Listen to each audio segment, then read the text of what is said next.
আসসালামু আলাইকুম everyone, welcome back to my channel Shahnaz Arun blog. আজকে সকালে বৃষ্টি পড়ছে, চারদিক দেখতে অনেক সুন্দর লাগছে। বৃষ্টি কার না ভালো লাগে, আমারও বৃষ্টি অনেক ভালো লাগে। তো যাই হোক, আজকে যেহেতু বৃষ্টি তাই ভাবলাম যে আজকের ব্রেকফাস্টে খিচুড়ি বানালে কেমন হয়, ভেজিটেবল খিচুড়ি। তো চলুন ভেজিটেবল খিচুড়িটা বানাই। প্রথমে কড়াইতে আমি তেল দিয়ে দিলাম,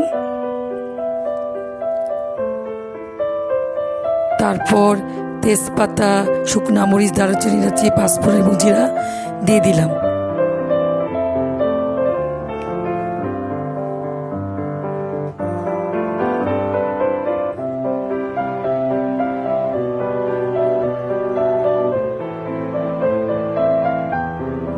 তারপর একটু আদা চাচা দিয়ে দিলাম।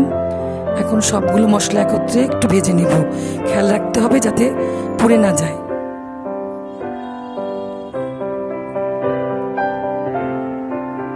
তারপর এর মধ্যে আমি 250 গ্রাম আতপ চাল দিয়ে দিলাম,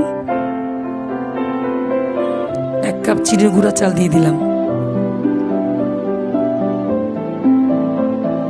1 কাপ মুগের ডাল দিয়ে দিলাম, 1 কাপ মসুরের ডাল দিয়ে দিলাম।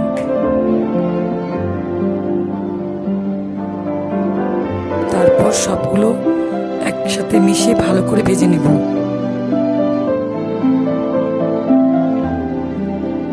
তারপর এর মধ্যে আমি প্রথমে আলু দিলাম, পটল দিলাম, বেগুন দিলাম,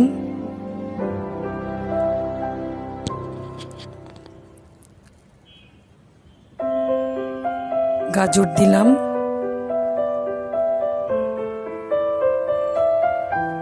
বরবটি দিয়ে দিলাম, মিষ্টি কুমড়া দিলাম, তারপর দিলাম মূলা। সবগুলি সবজি ডালের সাথে একত্রে করে ভালো করে ভেজে নেব। এর মধ্যে আমি স্বাদ মতো একটু লবণ দিয়ে দিলাম, তারপর হলুদের গুঁড়া দিয়ে দিলাম। আবারও আমি একত্রে সবগুলো ভালো করে ভেজে নেব। এর মধ্যে আমি পরিমাণ মতো গরম পানি দিয়ে দিলাম। এখন ঢাকনা দিয়ে ঢেকে দিলাম। তারপর আবার একটু নাড়াচাড়া করে এর মধ্যে কয়েকটা কাঁচামরিচ দিয়ে দিলাম। তো দেখতে পাচ্ছেন আমার খিচুড়িটা প্রায় হয়ে এসেছে। এর মধ্যে আমি সামান্য পরিমাণ চিনি দিয়ে দিলাম, একটু ঘি দিয়ে দিলাম। তো খিচুড়িটা ভালো করে নেড়ে চেড়ে নিলাম। আমার খিচুড়ি রান্না শেষ। এখন আমরা ব্রেকফাস্ট করতে বসেছি, দেখতেই পাচ্ছেন। আজকে দুপুরে আমি পটল পোস্ত করব, এই জন্য পটলগুলো ভালো করে ছুলে চাকু দিয়ে কেচে নিলাম।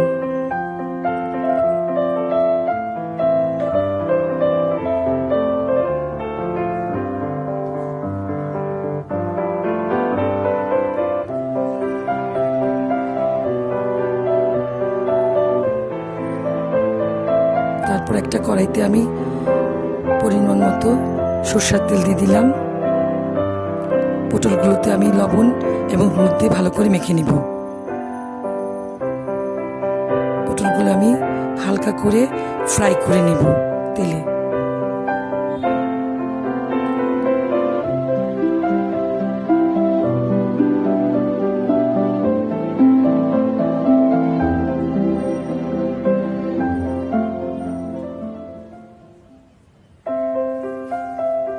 পটলগুলো ভাজা হয়ে গেছে। এখন আমি একটা বাটিতে আদা রসুনের পেস্ট নিয়ে নিলাম, হলুদের গুঁড়ো দিয়ে দিলাম, ধনে গুঁড়া, জিরে গুঁড়া এবং মরিচের গুঁড়ো দিয়ে দিলাম। কড়াইতে আমি তেজপাতা দিলাম, পেঁয়াজ কুচি দিয়ে দিলাম। তারপর ভালো করে নেড়ে চেড়ে একটু ভেজে নিতে হবে।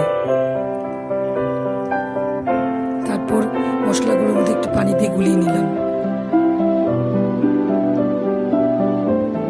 এখন আমি পেঁয়াজটা ভালো করে নেড়ে চেড়ে ভেজে নিলাম। 1 টেবিল চামচ পেঁয়াজ বাটা দিয়ে দিলাম। তারপর ভালো করে নেড়ে চেড়ে ভেজে নিতে হবে।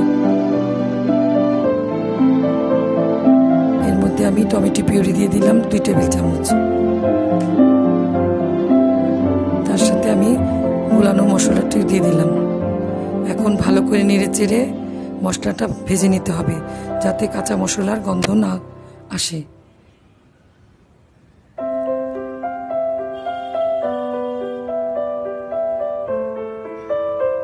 তার মধ্যে আমি পোস্ত বাটা এবং নারকেল বাটা দিয়ে দিলাম। এখন ভালো করে নেড়ে চেড়ে সমস্ত মশলাগুলো ভেজে নিতে হবে।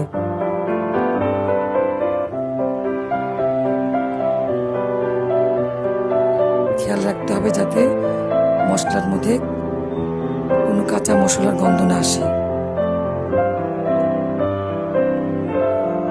তার মধ্যে আমি কাঁচামরিচ দিয়ে দিলাম, স্বাদ মতো একটু লবণ দিয়ে দিলাম।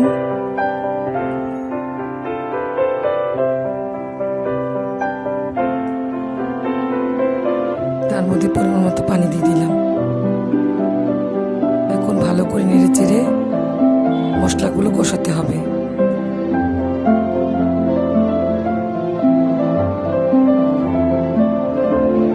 দেখছেন মশলার মধ্যে তেল উঠে গেছে। এখন এক এক করে সব পটলগুলো আমি মশলার মধ্যে দিয়ে দিব। তারপর ভালো করে নেড়ে চেড়ে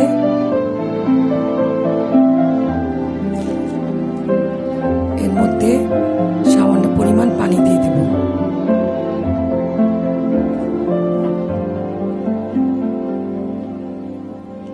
পানি দেওয়ার পর ভালো করে নেড়ে চেড়ে নিয়ে একটু চিনি দিয়ে দিব। একটু চিনি দিয়ে ভালো করে নেড়ে চেড়ে তার মধ্যে একটু সামান্য পরিমাণ ঘি দিয়ে দিব।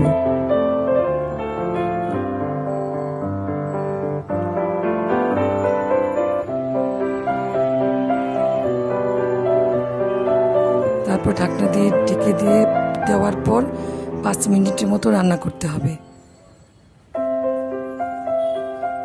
তো দেখতেই পাচ্ছেন আমার পটল পোস্ত হয়ে গেছে।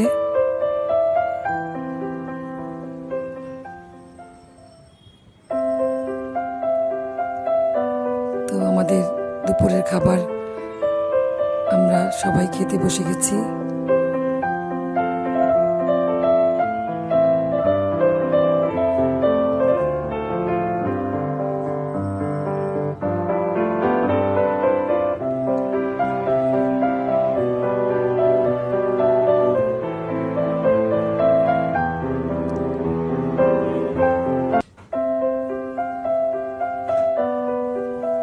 তো আজকে আমার ভিডিওটি যদি আপনাদের ভালো লেগে থাকে তাহলে আপনারা আমাকে লাইক, কমেন্ট, শেয়ার করবেন এবং সাবস্ক্রাইব করতে ভুলবেন না।